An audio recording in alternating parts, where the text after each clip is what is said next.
I thought that NC State would be able to score a ton passing the ball. They had 240 yards of passing against Texas Tech running a air raid. So you have to downgrade those kind of things. And you have to do it kind of quickly this time of year, too.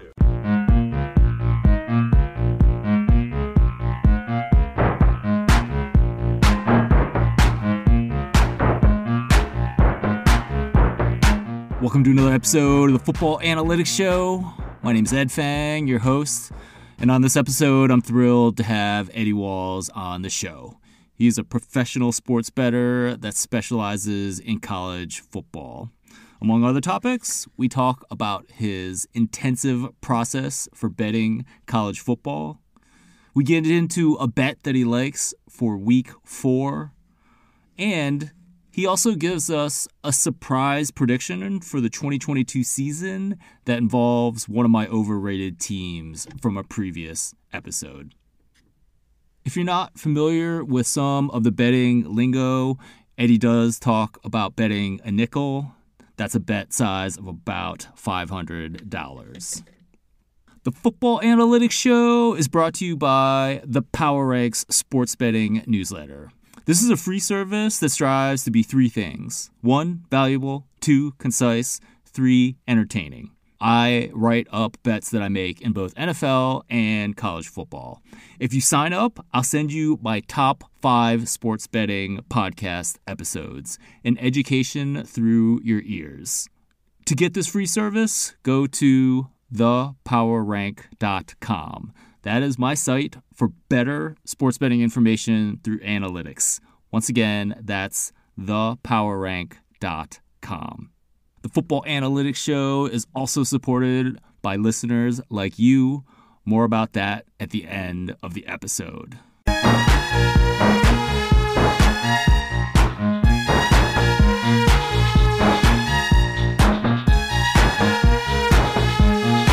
Joining me on this episode of the Football Analytics Show is Eddie Walls. He is a professional sports bettor, and he also works with Raz, Right Angle Sports. Eddie, welcome to the show. Hey, thanks for having me. Pleasure. Eddie, I want to know a little bit more about your story. How did you get into the sports betting world and then making your living at it? Well, pretty early on, I was a poker player, and I ran a poker room in Denver for, I think, 5 years, and it was an underground poker room. And the owner of the room was a bookie, and I would go with him on pay and collects every Monday. And I was initially intrigued by that. My poker career was far from being over at the time. And once poker started wearing on me, I think it does everybody that plays poker professionally, I started betting sports pretty small time, formed a small group here in Denver. There was 4 of us. And from there, I just got the bug. I couldn't stop constantly looking in rabbit holes and trying my hand in various things. So ever since then, I've just always been that way. I love what I do. Yeah, that's really awesome. So when was the transition from poker to sports betting, roughly? 2009, I think, is when I first started betting teasers. And then I also I got turned on to Raz back in 2009 on 2+2. Somebody said this guy's really, really good at college basketball and college football. And back then, you could just call him up, and he would talk to you. And it was Ed, and he would talk to you. It's that long ago. And I think the service was maybe $800, and I was playing in a game that had a bookie. And in order to stay in the game, I kind of knew that I had to give him action at the time. It felt right. So I started using Ed's service, and I think I was betting nickels or something terribly small. And, he won that year, and that sparked even more interest. And I think 2010, I started betting on my own. And then 2011, I started a small group that I just mentioned. And, I think the transition kind of took over. And, I still play poker. I still play poker, but I played poker pretty seriously until about 2014, 2015, when I realized that sports was definitely something that I thought was more fruitful and I enjoyed more than playing poker. So what was it about sports betting that made it more amenable to your specific skill set than poker? Well, I was a really, really good online poker player. I made a very good living playing online. But once the online games went away, I started playing live, and I developed a tilt issue. I had never played a lot of live poker before. And I realized I was going broke. tilting constantly. I'd go out to California and playing these very big games, and I wasn't bankrolled properly, and I couldn't take the emotional swings at the time. So sports was like this avenue where I could still, kind of have a life, still play poker whenever I wanted to, but I could just spend hours and hours in my office researching things. And I realized that the more that I learned, that I could turn it into numbers and make numbers. And I just got completely hooked on making numbers. Like I would just make numbers in my head all day long. Mm-hmm. And it just became really fun. I liked sweating games at the time. I still do, I think. And, when you're successful at something very early on, you want more of it. So it was just like, first I would do college football, and then I dabbled in hockey and baseball. And, it was like a year-long thing. And it was a semi-hobby, but I started making real money. And it was just unbelievable from there. Absolutely. Yeah, I'm really interested in asking you exactly about how you make these numbers, because I feel like it's very different from what I do. But before I ask you about that, what was it about live poker that made you want to tilt as opposed to the online game? Well, online I could play 6 or 7 tables, and I'm an Omaha 8 or better stud 8 player. And, you're playing hundreds of hands, and the bad beats don't really get to you, because if you lose a hand, you probably don't even notice it. You just, you're moving on to the next table. When you're sitting at a live poker table, you take a bad beat, it's just stewing in you for a long time. And I didn't really like being around a lot of the poker players. I didn't feel like I had anything in common with them, especially out in LA. Mm-hmm. And, it was just like I was playing in these very, very large games. So the money meant much more to me than it did anybody else. It felt like at the time at the table. Right. And I would just get emotional about it, and it was a really, really bad prerequisite for what was about to come, which is eventually me busting. I mean, I busted my bankroll, I think 3 times playing poker.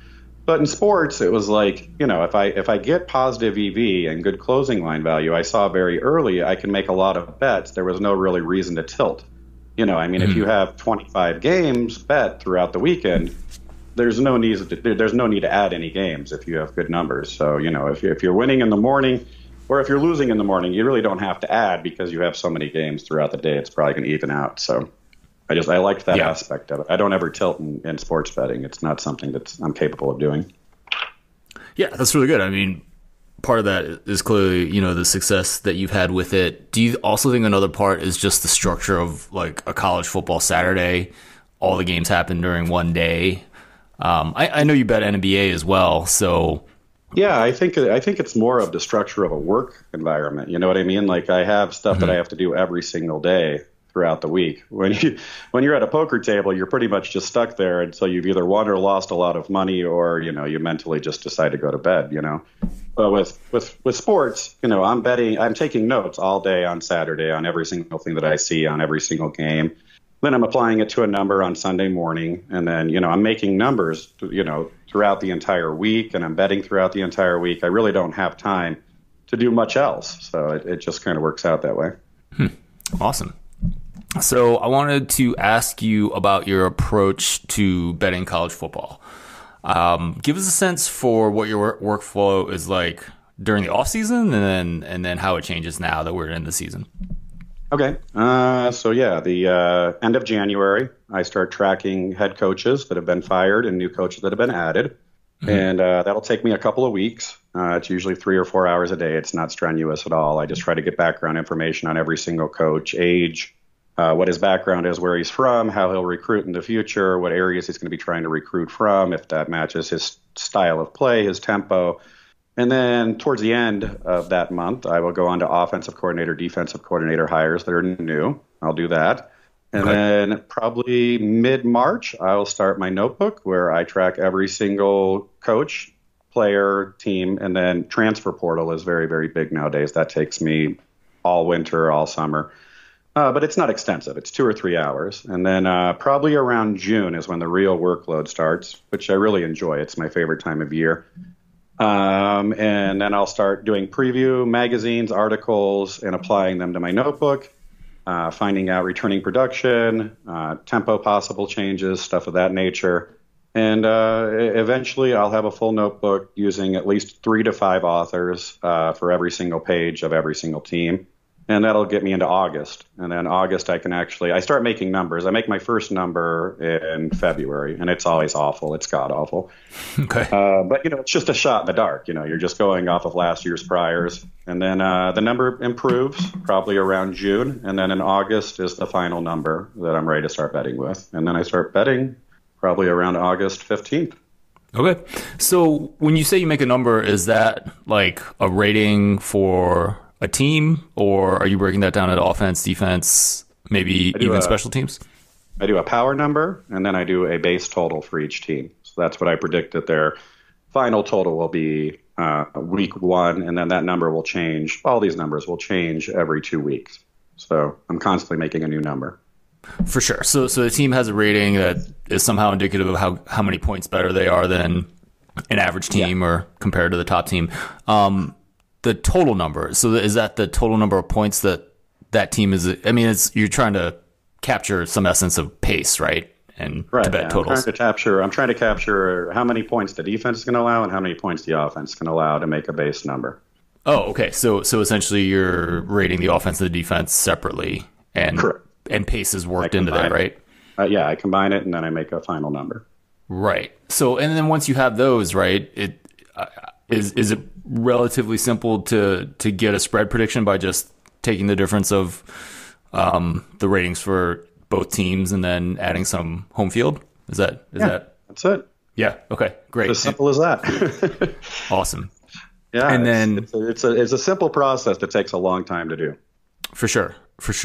And then, with the offense and defense totals that you were talking about, that's what will end up going into your total number of points predictions, right?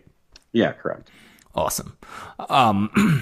So when you're doing this and you're going through, these entire rosters of 131 different FBS teams, do you find that certain position groups are more important than others?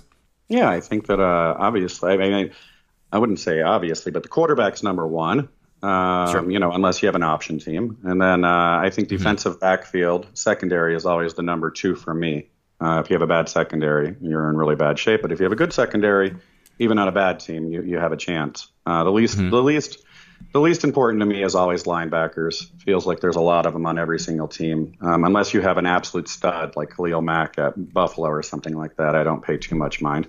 Right. And an offensive line is very important. So offensive line, go quarterback, secondary, offensive line are probably my three most important.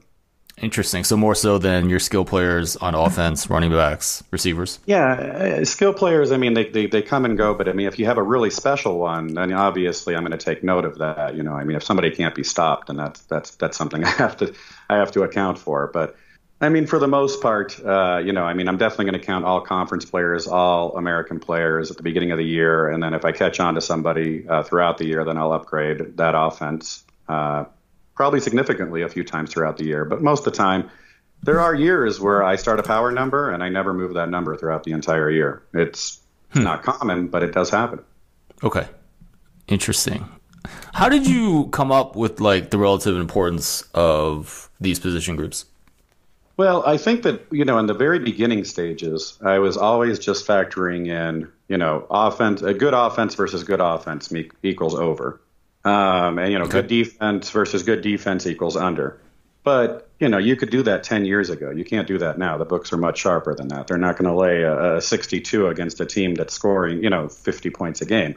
So I had to start factoring in different things like returning production and also depth on a defense. It makes a big difference. If you have returning production with no depth, any injury is going to sway your number. So I started looking at defensive backfields much closer, probably around 2015, 2016. I think it was just very apparent to me that I had a problem there. So defensive backfields, secondaries in general, became much clearer to me that was a more important group than a defensive line, for instance.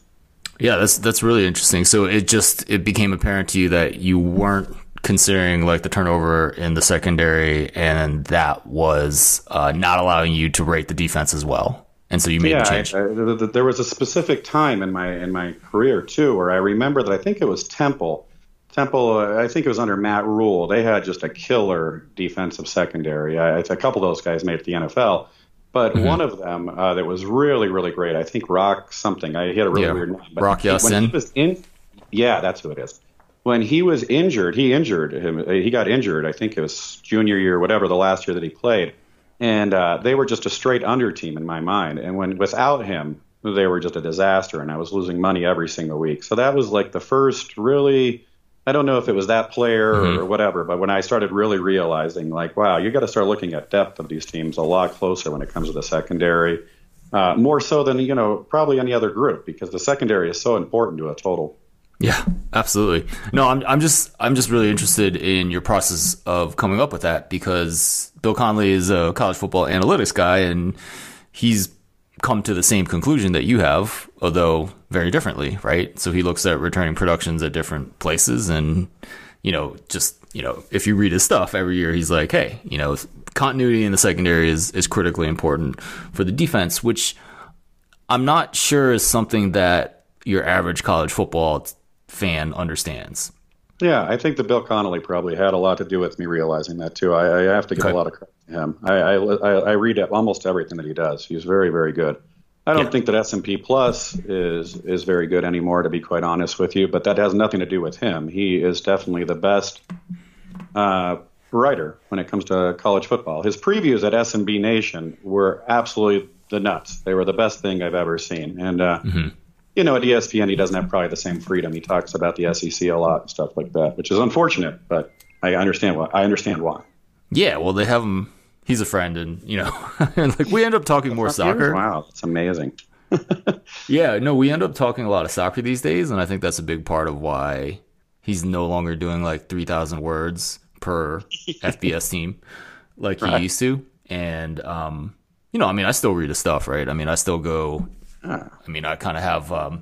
I should really just get it all in a file, but anyways, yeah. I mean, his work has been pretty awesome, and yeah, I don't know. I mean, I kind of wish you were still doing 3,000 words per. Me too. Per FBS if you team. can talk them into that, I mean, I'd really appreciate it. Yeah. Well, I guess I'll ask him about it next time. While we're on this topic, like what other sources are you going to kind of in the preseason to get data or writing? What maybe another one that really stands out to you? I think that, honestly, I mean, a lot of people bag on him, but I think Phil Steele does a pretty decent job. I mean, if you can read through the fine print of, him constantly pimping his results from 1999 or whatever, he puts out a good magazine every single year. I don't want to discredit him. I also think that there's a lot of stuff online that you can find that is really, really good. I'm impressed with the Athletics write-up, especially their previews. They're lengthy.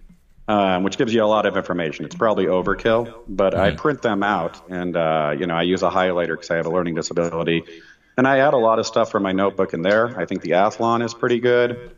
I think Football Outsiders is pretty decent. PFF is pretty decent. I mean, you can really just never have enough information in this age, which is just wonderful. I mean, 10 years ago, you were sitting at a Barnes & Noble hoping that you might be able to find something mid-July, and nowadays everything's out by May. It's great. So, you can work, if you work hard at it, this definitely pays off. So I'm a big believer in having a pretty good work ethic and just trying to absorb as much as I can.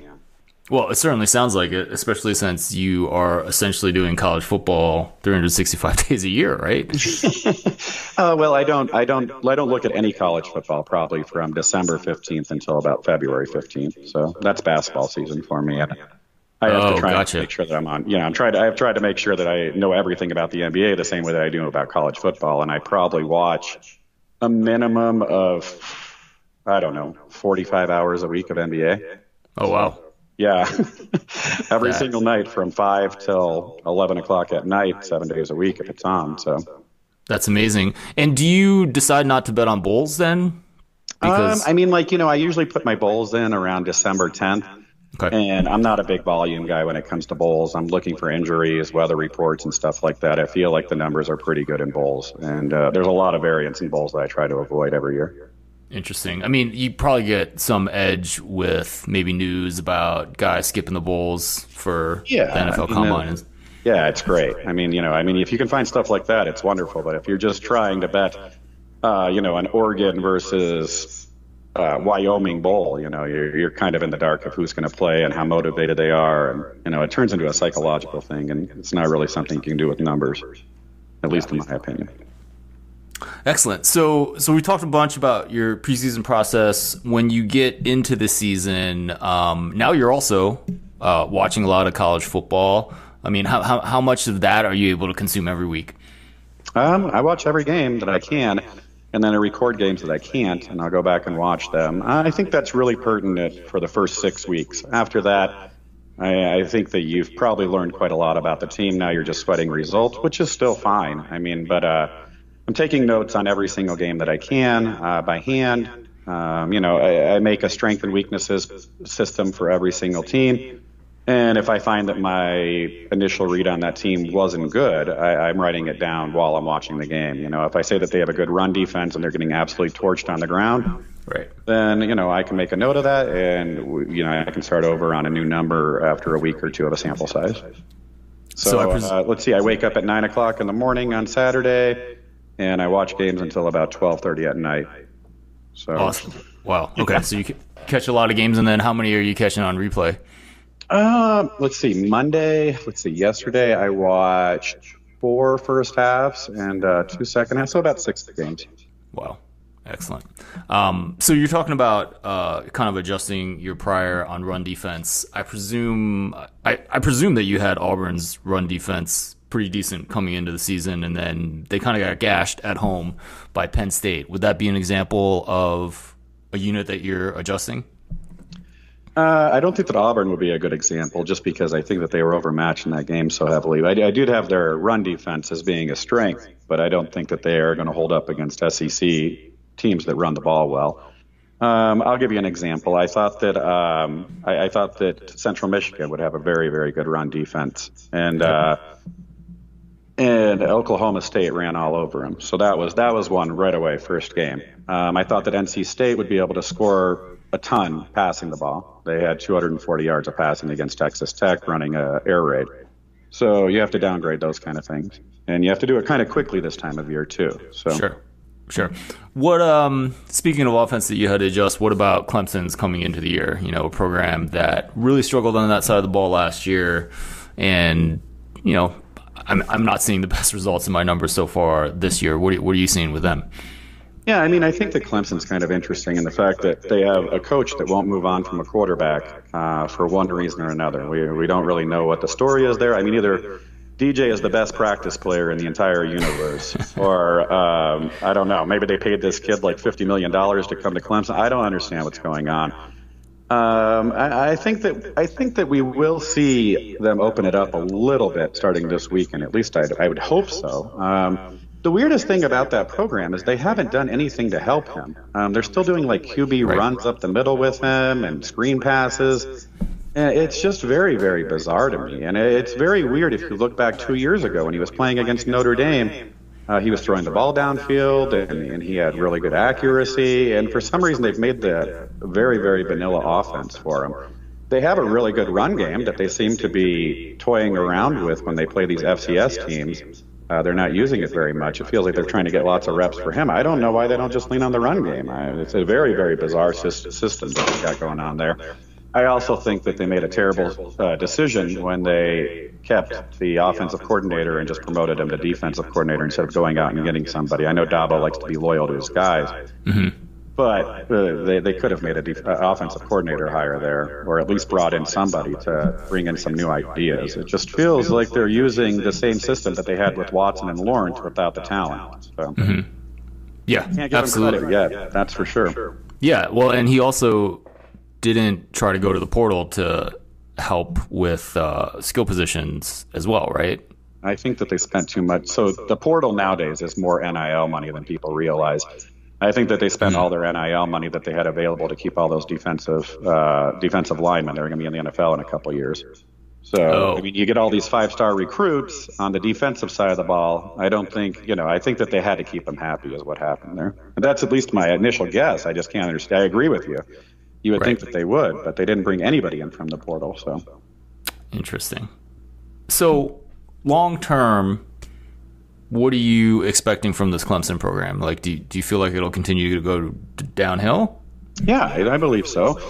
I don't think it's a wealthy program, first of all. They're going to have to compete with South Carolina. So when it comes to NIL, I don't know how many players they're going to be able to sign. You can only get so far on reputation. They're not getting the wide receivers that they were 3 or 4 years ago. They're not known as wide receiver U now. And I think honestly, if Saban were to retire, I think Dabo would take the job at Alabama, where he coached in the past. I don't see a lot of upside with Clemson 5 years from now, 10 years from now. We already see it in recruiting. I think that they were in a top 10 recruiting class this year, which is unheard of considering how much success they've had in the past.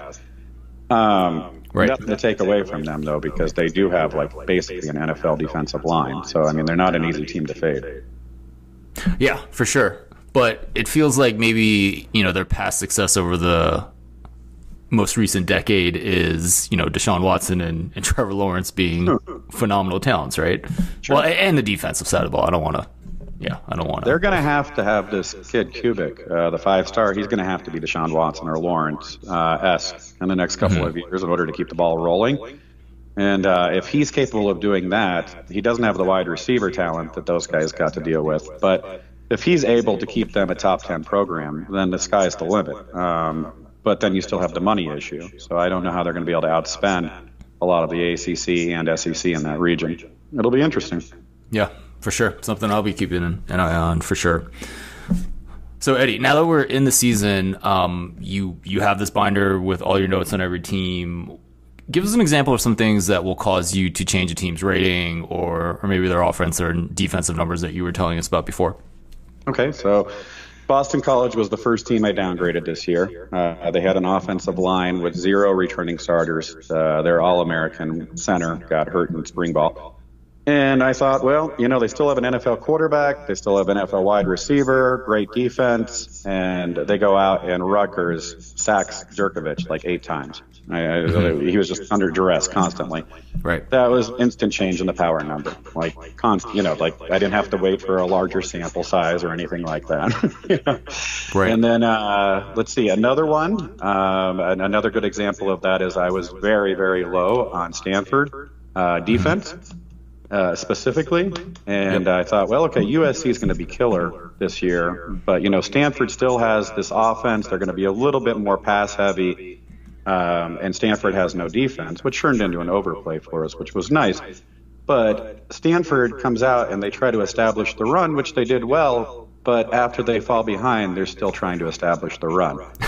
So automatically downgrade them. You know what I mean? They're down 21 points and they're still running it, 3 times in the middle of the defensive line. So, they don't turn into they can't be the straight over team that I was hoping for at the beginning of the year. I have to downgrade that kind of thing right away. They're too vanilla on offense. And they brought back a ton of returning production. So I thought, okay, they might be a team to back. As soon as you see that kind of thing, it's just okay, they're getting blown out. They're still trying to establish the run for no reason.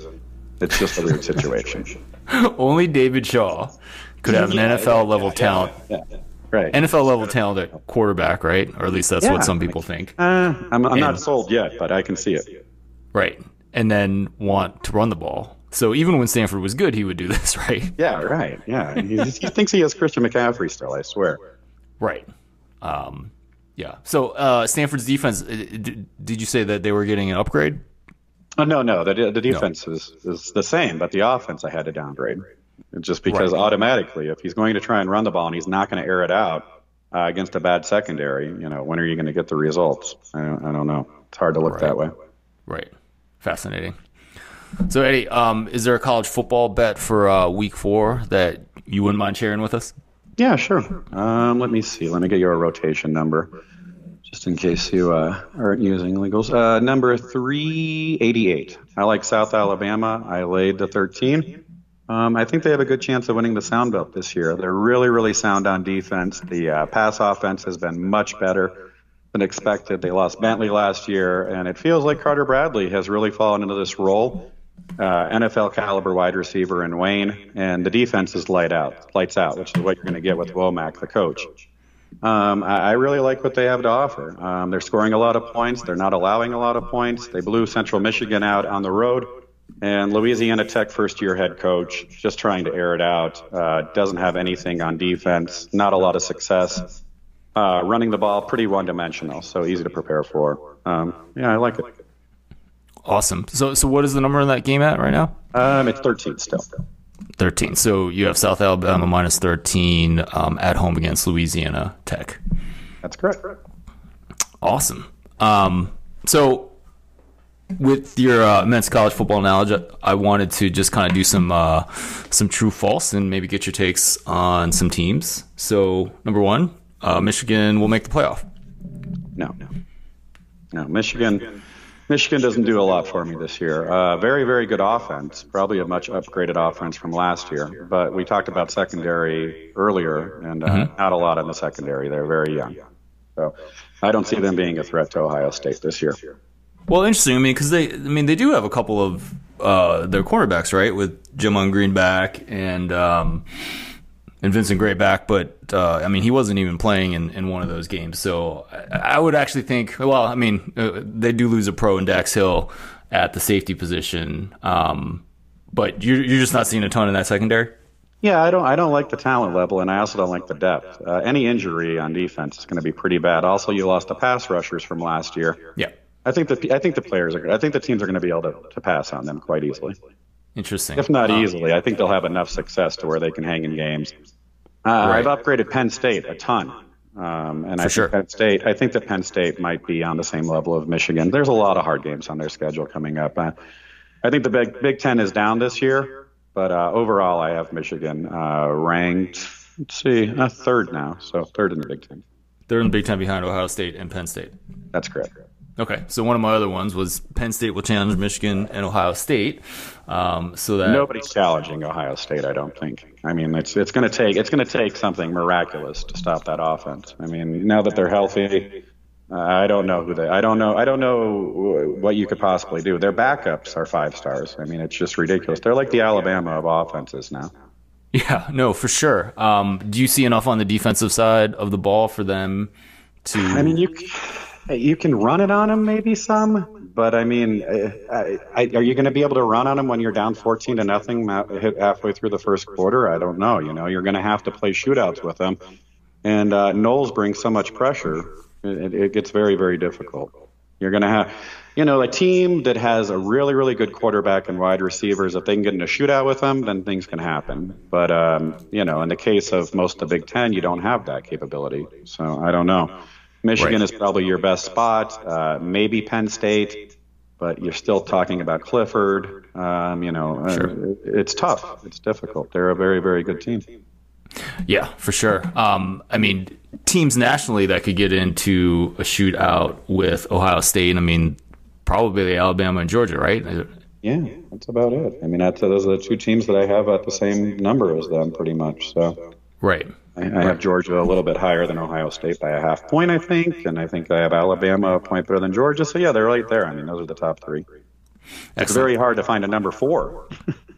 Right. I mean, I feel like that was kind of the question coming into the season. You had those top 3. It sounds like you're keeping Alabama there despite their struggles at Texas the other week. Yeah, I mean, I think that their offensive line isn't what it was, supposed to be. But I think that also they're very young on the offensive line. And by the time we get around to them, I mean, if they're to play Texas in December without, a left tackle that's a freshman from Vanderbilt or, the Vanderbilt transfer and stuff like that, I think it's a different ballgame. But if you're going to catch some of these teams, you got to catch them now. So I think that was kind of a perfect spot for Texas there. I didn't watch any of that game, and I went back and watched it. I was floored by how good Texas was. Interesting. So is that a team that has gotten, then you have the situation where they don't have their starting quarterback for a while too, right? So yeah, that doesn't bother me much though. I don't know if I was really sold on Quinn Ewers other than, what I saw for the first quarter there in Alabama was the most impressive thing, but I watched the spring game and I watched him against ULM and maybe he just wasn't trying then or whatever, but I mean, I wasn't the biggest believer. Interesting. I think Card is a pretty good fit, but he's also a little banged up, so we'll see. Right, and it's one of these situations where the Sarkisian hasn't even said who's going to play this week, right? Is that the right week? Oh no, that was last week. No, it was last week. He's good to go. He played last week. Oh, so Card played last week and he's good to go. Yeah. Excellent. Okay, so another true false. Tennessee is good enough to make the playoff. False. They don't have a defense. I mean, they're a really, really solid team, and they do everything absolutely right, especially in the first half of games. They're a very, very dangerous team, probably the most dangerous team in America on offense. Well, up there. I mean, I don't know if they're the best, but they're a top 5 team on offense. Unfortunately, I think they're probably a bottom 60 team on defense. Right. They do play in a league that helps that. I mean, they're pretty decent against the run. They're improving every single month against the run, it feels like. But there's still really, really big holes there, and they play at such a tempo that they're not going to out-talent the Alabamas and the Georgias of the world. I mean, I think they're right on par with Mississippi, who's got an upgraded defense now. It's very, very difficult. I don't really know much about the SEC. I mean, I follow it, but I don't bet a lot of SEC because it's very difficult. Oh, interesting. So you are more interested. So you think there's a lot more attention on SEC and Big Ten, and you're more likely to, or you prefer betting on Sun Belt and some of the lesser conferences that get Power 5. I don't really bet a lot of Power 5. I mean, I bet a lot of Power 5, but I don't bet a lot of SEC. I'd imagine that maybe less than 5% of my overall bets are on SEC games. Interesting. I don't ever find the discrepancies, Right. I mean, there's some good talking points for sure when it comes to SEC, but I mean, it's very difficult to nail down an SEC side. You know what I mean? Like, I don't think it's been a few years since I made a side where it was like I made it -6 and it opened 2. It just doesn't happen. Right. But you see that way more often in the MAC and the Sun Belt. Yeah, it definitely happens more often in Conference USA than it would, in the SEC or the Big Ten. Then as a bettor, do you find yourself trying to study up less on SEC teams and more on the lesser followed teams? No? No, I still do the work on SEC just as much as any other conference. I mean, I do find spots that are really, really good. And you do discover things about teams preseason in the SEC more so than you might in a smaller conference because there's so much information out there. And you can apply that information to make a better number. So my numbers were probably sharper in the SEC, which, I think that's the case with the bookmaker as well. But, right. there are times like Kentucky overs were very good to me last year. I knew that they had a special quarterback and a special wide receiver and an offensive coordinator that wanted to kind of go faster. And in the past, I was able to ride Georgia unders with Smart way back in the day. So there's been spots where I've had lots of success in the SEC. So I'll still put in the work. It's just I don't find a ton of volume. Right, for sure. But with the kind of the information that you're getting, maybe there's more information about SEC teams, right? Like you're gonna get more there than for a typical team in the Sun Belt, right? So yeah, correct. Does that? So maybe you're even doing more work in the SEC, even though you're not betting it as much. That's correct. Yeah, I mean, there are that's the way it is in the NBA as well. I mean, you have a lot of information, sure. And you find a ton of information on a certain team. Maybe one beat writer is really, really wordy, but it just never pans out to bets. You can't find the volume. So right, it's just the way the ball rolls sometimes. Yeah. All right, last true false. Brian Harsin will still be coaching Auburn on October 1st. I would have to look at the schedule really quick. Well, I mean, I think I didn't look at the specifics, but yeah. I think all the lesser teams are no more. Yeah. Well, I mean, he has Missouri this week, so he should win that game. They're pitiful. I don't know how much he'll win the game by, but October 1st, huh? So let's see. That's 2 weeks from now. No, I don't think he'll. Okay, so if he loses to Missouri, then definitely not. If he gets blown out by LSU, definitely not. If he beats Missouri and keeps in the game in LSU or possibly wins it, then definitely. But man, it's a bad situation there. They want to get rid of him so badly, and right. I think it's a really big issue. Well, I don't think that team is going to be able to perform with that going on. They might be a better team when they finally do let him go, because it has to just be hanging over everybody. Right. I mean, it's not that program isn't used to that kind of thing, but they made the decision to keep him after all of the offseason drama, right? Yeah, they tried to fire him 3 times. Right. They decided not to. Things are not going well, probably mostly because the offense is, not particularly good. Yeah. And, Yeah, no, it seems like, we've already seen some brand name programs like Nebraska get rid of their coach. Maybe Auburn just wasn't ready to do it after that Penn State blowout, right? Because they didn't expect to get blown out at home by that Penn State team. I really don't know the direction of this program going forward. You talked about Clemson. I think Auburn has bigger problems than Clemson too. Sure. Going forward, I don't know what coach wants to go there at this point. I mean, you can throw all the money at him you want, but I don't think you're going to get a big name coach, to go there and take on that job, because they haven't recruited in very well in 5 or 6 years for the most part. Mm-hmm. And, now you have no quarterback. You're going to have to start over fresh, and you're going to have to burn it down and kind of rebuild it. And who's going to take on that role if, they're trying to fire Brian Harsin after 1 year? Right.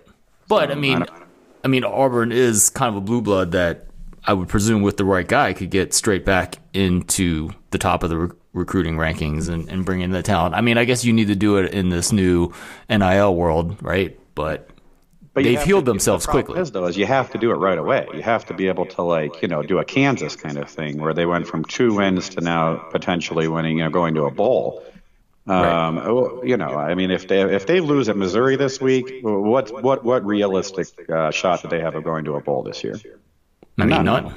Yeah. So, right. I don't know. Yeah, it's just one of those things where I don't know where you're going to find the quality coach that takes on that job that says, okay, you have no players, but you have to, win 7 games in year 1. Crazy. Right. It is crazy. Yeah. So, Eddie, how about a surprising prediction for the rest of this 2022 college football season? I don't think Notre Dame makes a bowl. Wow. I think that's surprising to a lot of people. But I was looking at them a little bit more this morning, and I just don't know what they have other than an unbelievably great defense that is really going to threaten the rest of their schedule. They have some cupcakes, but, for the most part, they're going to have to win at North Carolina this week. That's for sure. Okay? Yep. I mean, there's no way around that. But then where? I mean, they get the wins from Stanford. Can they beat BYU on the road? I don't think so. I think BYU is a better team on both sides. I think a better offense for sure. That's a close game. Syracuse, that looked like a gimme earlier in the year. I don't know if they can beat them on the road. Clemson at home, probably not. Mm-hmm. And then you get Navy, and then you get Boston College. Those are 2 wins, and then you play at USC. Right. I don't know. And I think that's. Yeah. I think there's trouble there. I mean, you don't have an offense right now, and I don't know how you fix that. I mean, that they were supposed to be really, really good on the offensive line, good running attack, which I was kind of banking on. I haven't seen it. They can't seem to block Marshall. They can't seem to block Cal. Sure. I don't know. So I think they're in trouble. Yeah, a fascinating team for me because they were 5th in the preseason AP poll, which didn't make sense to me at all. I presume it didn't make sense to you. No, not at all. And obviously, I didn't have them high though. I had them 14th, I think. Yeah, I mean that's roughly where I had them in my numbers as well. But the notion of losing 1 or maybe 2 games was just didn't make any sense, especially with Ohio State at the beginning, at the first game of the year, which they honestly probably played their best game of the year there. And only losing by whatever it was at the end of that game. But they have a killer defense that's going to keep them in a lot of games. Right. Unfortunately, the teams that they're playing against, they have killer defenses too. I mean, I don't know. It's a really, really weird schedule. Right. So, I mean, you're going to have to win this game in North Carolina. You're going to have to beat UNLV, which shouldn't be a problem. Beat Stanford shouldn't be a problem. Navy shouldn't be a problem. That gets you at 5. Then you have USC. It's tough. It's a difficult schedule. Yeah, absolutely. North Carolina is a 2-point favorite right now. Any interest in the side in that game over Notre Dame? I thought really hard about this game. The thing is North Carolina is so bad on defense. It's really, really hard to trust them laying points. And then Notre Dame is so bad on offense, it's very hard for me to see them coming back. So it's a very, very difficult handicap. I understand why the money went to North Carolina, especially with Downs being back. But my God, I mean, it's kind of a guessing game for sure. For sure. I can't trust one offense. I can't trust one defense. It's very difficult to make a total too. No, absolutely. And I was going to ask you, maybe not in this game in particular, but Notre Dame definitely seems like an under team to you, given the strength of the defense and maybe nothing on offense. Yeah, I think that ship might sail though soon.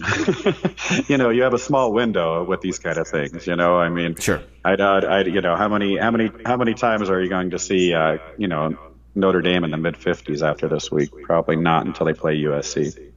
Right. Yeah. Interesting. Awesome. So Eddie, your name on Twitter is drink your milkshake. Is there a story behind that? There is, yeah. 2010, I was out in LA playing at Commerce Casino, really degenerating it up. I think I was playing. I know what I was playing. I was playing in a 61-20 mixed game, and I was going broke. I had driven out there. I think I had brought $35,000, which was like, pretty much, I think half of my bankroll at least. And I was just going to play 20-40. Like I was just going to try and try and grind out a couple $1,000s a week. I was going to stay with my dad and get close with him. We hadn't had the best relationship at the time. And next thing you know, I'm playing in just massively huge games and not rolled properly. And there was a gentleman at the game. How big were the games? I'm sorry? How big were the games? I was playing 61-20 after losing 3 days in a row. So I'm probably right around 18,000, which is definitely not enough to be playing that kind of game. And we're playing crazy draw games, too. So it's not like you're just doing one bet. I mean, this is limit, but at the same time, we're playing Badusi and Badesi, and there's a lot of betting rounds. So I'm definitely underrolled for this game. And the night before, I had put a bad beat on a gentleman, an Asian gentleman, and he took it very, very poorly. And he started talking pretty badly towards me, and I just blew it off. And then the next night, a larger gentleman named Frank, who I still talk to sometimes, and he's a big tournament pro. Anyways, he was sitting next to me, and he's a bigger guy, he's obese, and he ordered ice cream sundae. And it came out, and it was the most delicious-looking thing ever. And I said, oh, my God, I love the way that looks. And he said, you should order one. They're free. And I said, I can't order one. I'm lactose intolerant. Asian gentleman said, you're lactose intolerant? I said, yeah. He goes, you eat the sundae, I give you $1,000. He wanted to see me get sick. And I said, well, I can't eat the sundae, man. I'll get sick, like I get really, really sick, like I vomit. He goes, okay, $1,000. You drink the sundae or you drink the milkshake? And I looked at the sundae, and it's massive. I said, well, I'll drink the milkshake then, I guess. The milkshake's got to be a lot smaller than that. So I ordered the milkshake, and I said, you'll pay me $1,000. And he took a chip. He took two $500 chips, and he slid it like he was going to give it to me. And he put it in front of him. He said, you drink the milkshake 1 hour. You have to sit there for 1 hour. He wanted me to be sick in front of him, basically, right? He was just, he was really toying with me. So I said, okay, fine. So I had learned a trick. I ordered the milkshake and 2 Coca-Colas. And I had learned that if you drink Coca-Cola, it causes a bubble in your stomach. I'm sure it works with any carbonated. But it allows you to digest and actually keep the dairy in you for a pretty extended amount of time. You will get sick, but it keeps you from initially getting sick. So they bring out this milkshake, and it is just massive. If you've ever been to Commerce Casino, don't order them. I mean, you better be hungry, like really, really hungry. So they bring it out, and I'm just like, oh, my God, what have I got myself into? This is horrible. So I asked for a spoon. They bring me a spoon. And basically the whole table had stopped, by the way. I mean, like, they were all just watching to see if I was really going to do this because you're going to get head freeze, by the way. It's too big of a milkshake. Yeah. So I started just shoveling it, and it's probably disgusting, but I'm trying to get it all down as quick as possible. I get it all down. I sit there. I sit out. I don't keep playing poker. I just sit out, and he's just watching me the entire time. He's hoping to God that he doesn't want to pay me $1,000. So I make it to the hour. I grab my chips. I grab his 2 chips. I head straight to the cage. I get on the 405. I get sick on the side of the 405. Head straight to urgent care. Spent 2 days in bed, and every time I showed up to Commerce for the next month, all the Asian guys would go, drink your milkshake, drink your milkshake. And that's how it started. Well, they just called me Milkshake, and, from there. That's right. It went down. It was That's incredible. It's embarrassing now because I'm financially stable, and I'm not out there, underrolled playing in big games I can't afford to be in, probably outclassed and out-talented, but Yeah, that's how the name came about. And I started the name on Full Tilt the next week, or maybe the next month or two, or something like that, because I wanted a reminder of what I had done, and I never really wanted to be back there. So it's embarrassing, but at the same time, when I see it, it does make me feel good that I'm at a better place now. So. Well, and also, like, if you didn't keep the milkshake down, you had to give him $1,000. Yeah. No, we bet on it. Yeah. At first, he was just going to pay me $1,000, and then out of nowhere, he comes up to stipulation to where if I get sick, I have to pay him the $1,000. But I had already ordered the milkshake. I was like, I'm already half in here, whatever. Let's just go ahead and do it. So yeah, I just had to bet him. You must have really given him a bad beat the night before if he wanted to beat this diabolical. In LA, it's just the way it is. They just they're mean to the dealers. They're angry at everybody. It's just, I think it's the traffic that gets to people. I don't know. Yeah. I don't think that there's a lot of friends at a poker table. I always tell that to my poker players that I stake or I'm friends with. I mean, you can be friendly and you can be social, but at the end of the day, you're trying to take each other's money. So it does get personal at times, which it happened. Yeah, for sure. I feel like, I guess I want to understand, that's a great story, but you could certainly, hide from it by not putting it in your Twitter bio. So, well, when I made my Twitter bio, I think it was like 2013, and I was still playing somewhat online. So if somebody wanted to find me and ask me to play a game, then it was fine. But Twitter wasn't big back then. Like when I first started Twitter, I remember me and Dink doing EOG radio, and I remember he said, "You got to get a Twitter page." And I said, "Okay." And I joined Twitter, and the next day I had like 32 followers, and I was like, "Oh my God, this is amazing," and you're that young, to something like that. I was just tweeting all kinds of stuff, thinking about going on a walk, Right. I mean, who knew that Twitter would get that big back then? Yeah. But what I'm saying is, like, it's pretty easy to change your name on Twitter right now. But yeah, I'll just change it. You're right. You know what? I'm going to change it. This conversation has led me to a great deal. Yes, I'm going to change it. Well, I'm glad that I'm glad that you hadn't so far, so I could ask you that story because that's freaking incredible. Eddie, I'd love to end a show with some potentially non-sports questions. What's your favorite book? Betting or sports betting related, or just in general? Just anything you would like to share with. Oh man, that's crazy. I'm a big reader. I've read everything that Polinack does. What's your favorite Polinack book? Oh, Invisible Monsters. You know what? I would actually say that my favorite book is actually, it's kind of interesting. I'm a big documentary guy and big autobiography guy, but Rob Sheffield, Love is a Mixtape. I'm a big music guy. If you like music and you like great stories of like heartbreak and inspiration, Love is a Mixtape is very, very good. He's the head editor at Rolling Stone now. Awesome. So he just goes around and finds stories of songwriters that have written great. No, Love is a Mixtape is a very, very great book about him losing his wife, and he made her a mixtape every single day, and he goes back and remembers why he gave her that. It's very powerful. If you have a depressive mood, maybe don't read this. But if you want to read a great story about love and heartbreak and all that, it's the best. Oh wow, that sounds really good.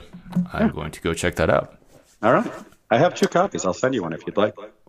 Oh, yeah, sure. Yeah, sure. Well, that sounds awesome, man. Next question. What is your best culinary experience? Okay, so just in case she hears this, I don't want to get in trouble. My sister is a chef, and she owned a restaurant for many, many years. And the night before she opened her first restaurant, she had me, my sister, and my 2 parents, and she made us a meal tableside, and it was the best. Wow. It was the best meal I've ever had. What did your sister cook you in that meal?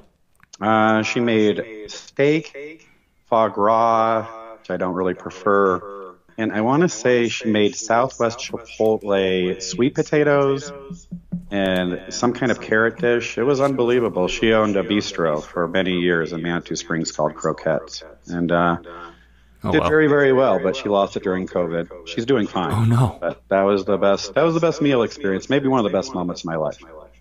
Yeah, that's awesome, and plus to share that with your family and yeah, it was great.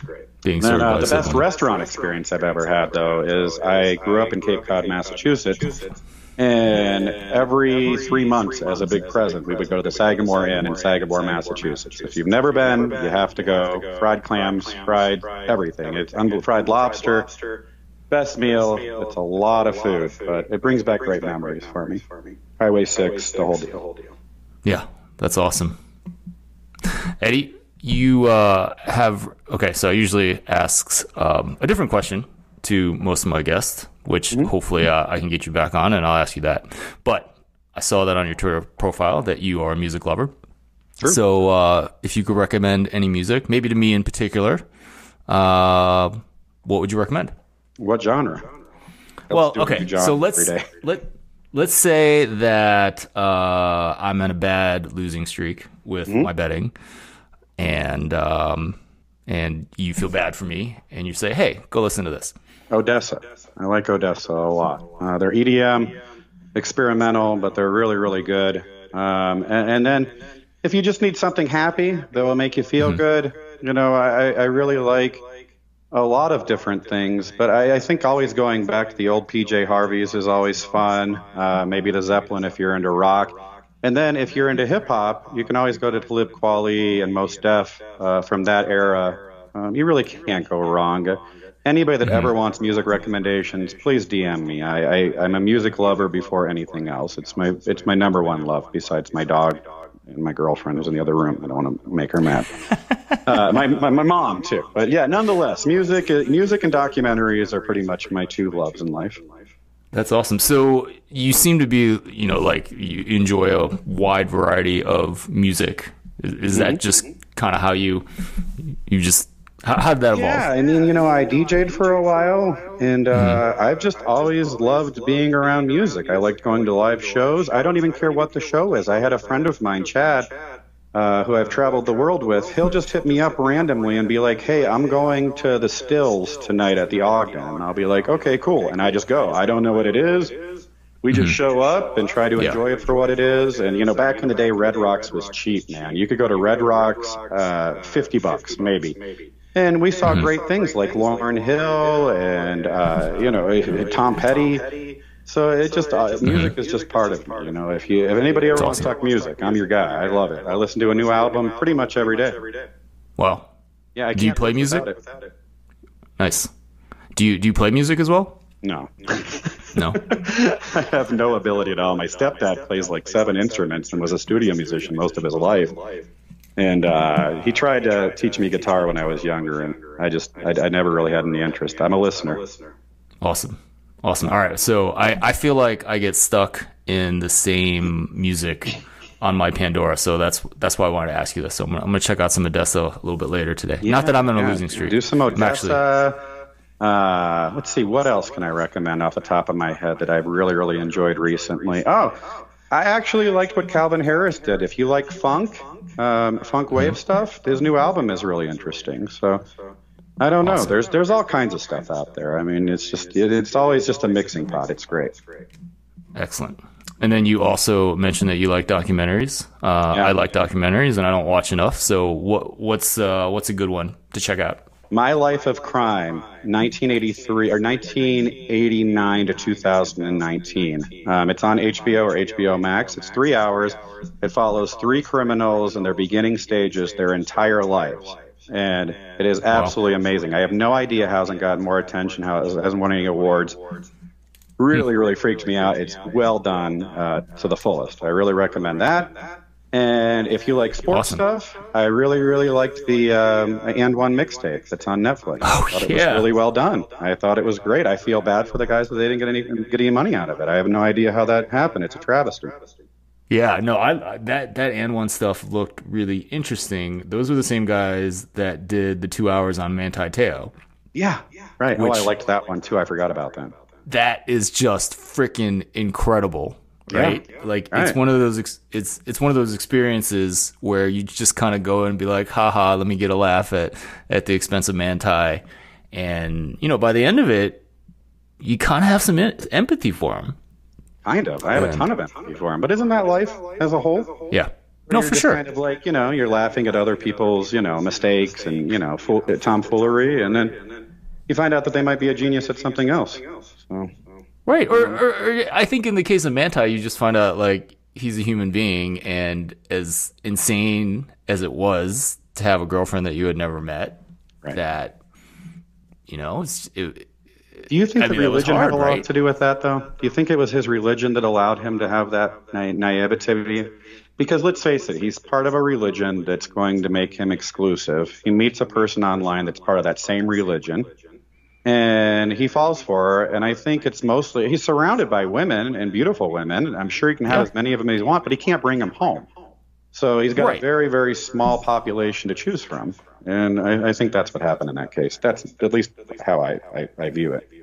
Well, but go play football at BYU, man. I mean, there's simple answers. Right. Yeah. I don't know. Right. Yeah. Yeah. Anyways, I'm always intrigued by religion and what it brings out of people and stuff like that. So. Yeah. No, that's really interesting. Yeah, my views on religion have really kind of changed as well. I would say I grew up not as a fan, and now married a Catholic and see more value in it. Even though I don't consider myself a Catholic, I consider my family Catholic. Yeah, I grew up Jewish, but we weren't practicing. And then my father became a born again when he got sober 18 years ago, and God bless him. And he became very, very religious. And it's a lot of, Jesus-y talk and stuff like that. But if it makes you a better person and it makes you kinder to people, then I'm all for it. I don't care what you are. Yeah, exactly, right? And there's other ways to be a kinder person and to find value in life, but that's a good way. That's a good way to do it. Yeah, shouldn't fault people for it. Right. Awesome. And then just last note, the And One looked so good. I just the documentary. I remember seeing that as a kid. I remember just kind of being obsessed with the notion of the professor, like this little white kid that would like. Dude, he's still around, man. I just saw a YouTube video of him doing like charity work at prisons and teaching guys how to dribble. And I don't know. It's a cool story. All of those guys are really cool. I mean, it just, you'll watch the documentary. You'll see why I'm upset by it. But it's not the documentary itself. It's a great story. Right. Exactly. And like, my wife and I love documentaries, so it was on our next thing to check out anyway. So yeah, I have a couple of people that hit me up on Twitter for documentary recommendations. I'm always open to it. I try to watch at least 2 a week. I mean, I find watching humans that aren't acting just enthralling. I think that there's a lot to learn from documentaries, more so than people give them credit for. No, absolutely. Maybe I think I'm going to try to hit you up because I try to, in my newsletter on Saturday, I try to put one thing that's, either like a documentary or to learn something or something that's just funny. So I'm definitely going to hit you up, and then we'll throw that in there. All right. Sounds good. Eddie Walls, thank you so much for your time and all your college football expertise today. Please let everyone know where they can find you on the internet. You can find me on Twitter at Walls_Edward. And I'm going to change my name right now. I'm going to think of something quirky. But all right. And you can always look for Raz. They're the leaders in sports betting, especially if you're thinking of buying plays. You really can't go wrong there. They do extraordinary work, and we try really hard. So make sure you guys look into that as well. Absolutely. And you and my friend Mike Craig are doing Twitter Spaces every week, right? Yeah, every Thursday at 3:00. It's a lot of fun. Me and him talk about all kinds of stuff. It's been a lot of fun. I think we're 7 shows in now, 8 shows in. And you ever have any questions for us there, feel free to hit us up on the Spaces. We always do a live Q&A nowadays. So. That's awesome. Yeah, I'm going to try to jump in one of these weeks and check it out. Eddie Walls, thanks again for your time. Thank you so much, Ed. Appreciate it.